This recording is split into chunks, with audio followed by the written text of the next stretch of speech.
Social media पर कुछ videos release होती हैं जिसमें सऊदी अरब की सड़कों पर 3 पैसेंजर एयरक्राफ्ट को बड़े बड़े ट्रक्स में देखा गया। जद्दा की सड़कों पर सऊदी एयरलाइन के 3 बोइंग 777 को 26 व्हीलर के ऊपर देखा गया। इसे देखकर लोगों ने इसकी वीडियो बनाना शुरू कर दी और इंटरनेट पर पोस्ट कर दी। आगे पीछे पुलिस और ट्रैफिक डिपार्टमेंट की एस्कॉर्ट व्हीकल और कई क्रू मेंबर इस काफिले की मदद करते हुए दिखाई दिए। कहीं पर इस वजह से ट्रैफिक जैम देखे गए तो कहीं पर रोड साइड पर खड़े लोग और बच्चे इस मंजर को एंजॉय कर रहे थे।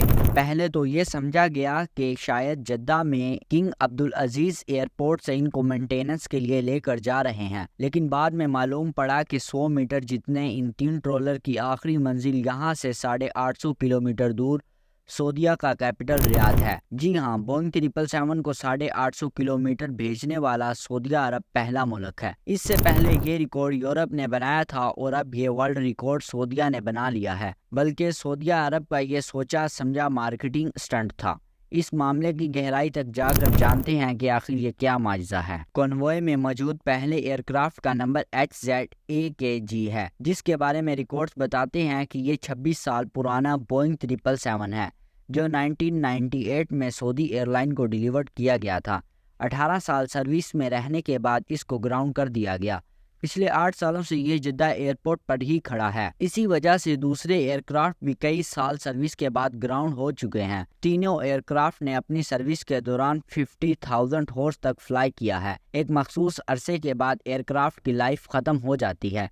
इसके बाद मैन्युफैक्चर कंपनी इसको इस्तेमाल करने से मना कर देती है। तो क्या इस पीरियड के बाद जहाज ज़ाया हो जाते हैं? नॉर्मली जब ये एयरक्राफ्ट अपनी लाइफ मुकम्मल कर लेते हैं तो इन एयरक्राफ्ट को बोनयार्ड में पार कर दिया जाता है। बोनयार्ड एक लिहाज से जहाज़ों के कब्रिस्तान को कहते हैं। यहाँ पर जहाज़ों को पार कर दिया जाता है। ज़्यादातर ये बोनयार्ड रेगिस्तानों और सहराओं में बनाए जाते हैं। यहाँ बोनयार्ड बनाने का मकसद वहाँ खड़े जहाज़ों को जंग से बचाना होता है, क्योंकि सहराओं और रेगिस्तान का क्लाइमेट खुश्क होता है। बोनयार्ड में पार करने से पहले एयरक्राफ्ट के इंजन और दूसरे पार्ट्स को सील कर दिया जाता है ताकि मिट्टी और नमी टेम्परेचर चेंज होने से इसको बचाया जा सके। बोनयार्ड में खड़े जहाज फजूल नहीं होते, बल्कि इनकी बॉडी पार्ट्स को रिसाइकल किया जाता है। इस बचे हुए ढांचे को टूरिस्ट अट्रैक्शन के लिए, इसमें कैफे, होटल और म्यूजियम के लिए इस्तेमाल करना भी कॉमन है। सऊदी हुकूमत ने भी इन एयरक्राफ्ट को इसी मकसद के लिए दूर भेजने का फैसला किया ताकि इनसे टूरिस्ट की अट्रैक्शन घेरी जा सके और यहाँ पर टूरिस्ट की तादाद को बढ़ाया जा सके। बोइंग 777 को 850 किलोमीटर का सफर करवाना भी एक मार्केटिंग स्टंट था जो रियाद सीजन को फेमस कर रहा है, बल्कि सऊदीया को एक नया वर्ल्ड रिकॉर्ड भी दे गया है। बोइंग 777 का ये सफर किसी भी तरह से आसान नहीं था। सबसे पहला काम एयरक्राफ्ट को ट्रांसपोर्ट के लिए तैयार करना था,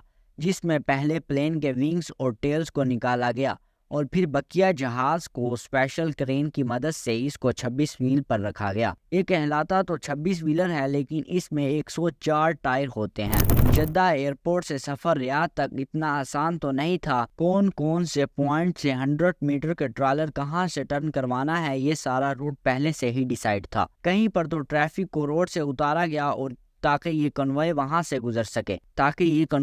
गुजारा जा सके। आमतौर पर इस तरह के कन्वॉय 20 से ज्यादा स्पीड पर नहीं जाता, क्योंकि इससे तेज चलने पर ट्रोलर की बैलेंसिंग बिगड़ सकती है। शुरू से लेकर आखिर तक पुलिस की गाड़ियां साथ, ताकि ट्रैफिक को रोककर पहले कन्वॉय को गुजारा जा सके। इस पूरे ऑपरेशन में डिसेंबली यानी प्लेन के पर अलग करना, ट्रांसपोर्ट करना और आखिर में इसको जोड़ना तकरीबन 10 दिन का वक्त लगा। 10 दिन लगे, जिसमें रातें और दिन भी शामिल हैं।